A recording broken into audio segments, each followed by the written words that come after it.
Hey, good morning. Today's another one of our first fives. We're looking at this passage from Mark chapter 2. It really is a pretty incredible passage because it takes so much of what people thought in Jesus' day, and honestly, probably still sometimes think in our day, and it flips it on its head. So here's just the passage from Mark chapter 2, beginning with verse 13. Once again, Jesus went out beside the lake. A large crowd came to him, and he began to teach them.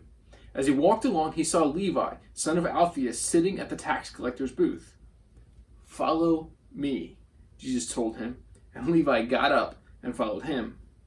While Jesus was having dinner at Levi's house, many tax collectors and sinners were eating with him and his disciples, for there were many who followed him.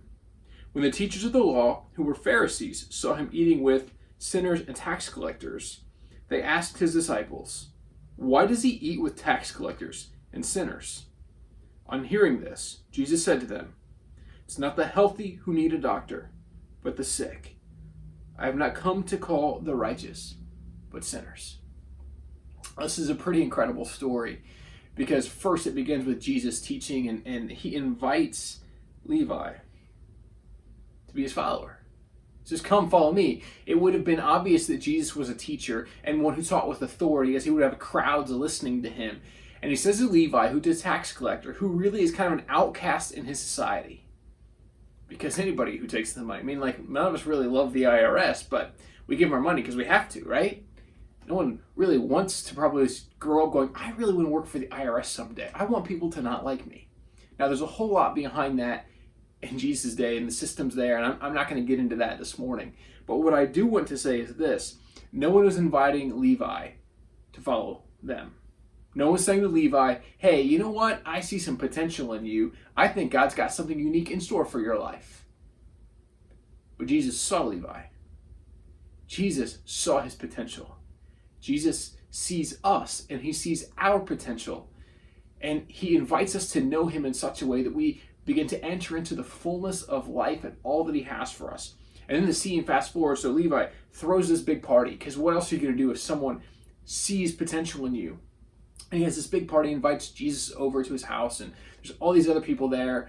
And because he would have been outcast, most of his friends or people he would have invited to the party, they too are outcast.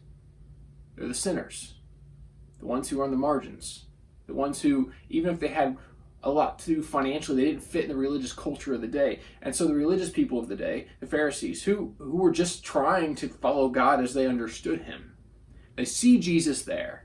And they go, "Wait a minute, if this guy was really a great teacher, a great rabbi, a great whatever, he wouldn't be sitting at a table with these sinners. What's he doing? Doesn't he know they rub off on him? They can rub off on him." And this is where Jesus invites us to begin to see differently than we so often have thought.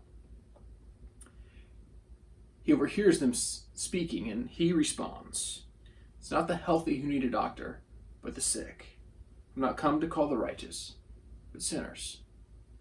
Now, in our church tradition, we believe God invites us to this holy life, this way of living that really should be redefined by not only just following Jesus, but learning to be Christ-like in how we live and having our hearts radically changed.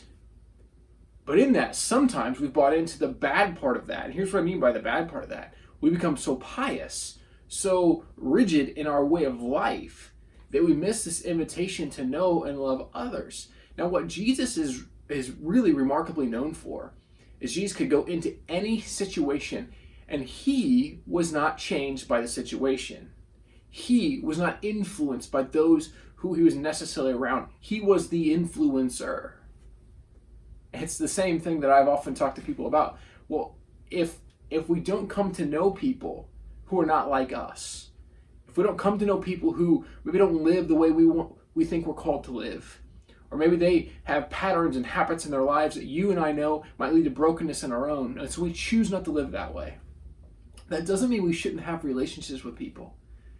And you notice Jesus doesn't show up at the table and start yelling about what they're doing in their lives? Because I gotta be honest with you, one of the things I've been reading this week is about the reason 18 to 35-year-olds have left the church.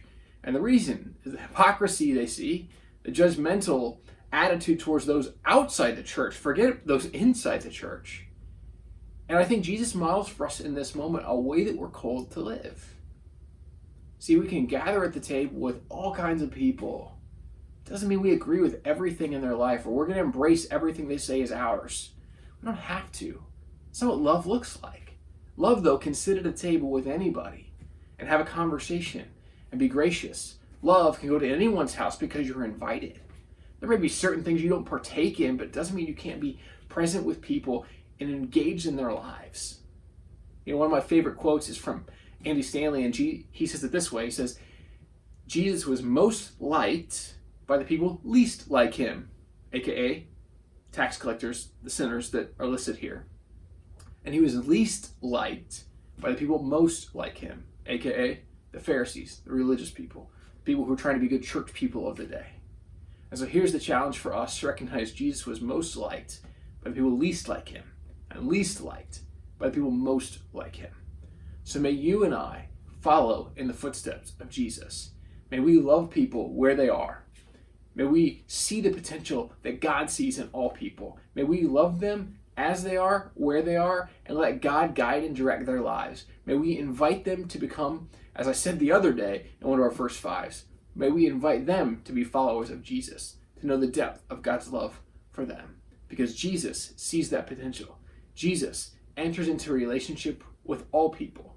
May you and I enter into a relationship with all people, not because they're projects, but because they're genuine people that we want to build a relationship with, develop friendship, come to know and love, because we know that all people are created in God's divine image.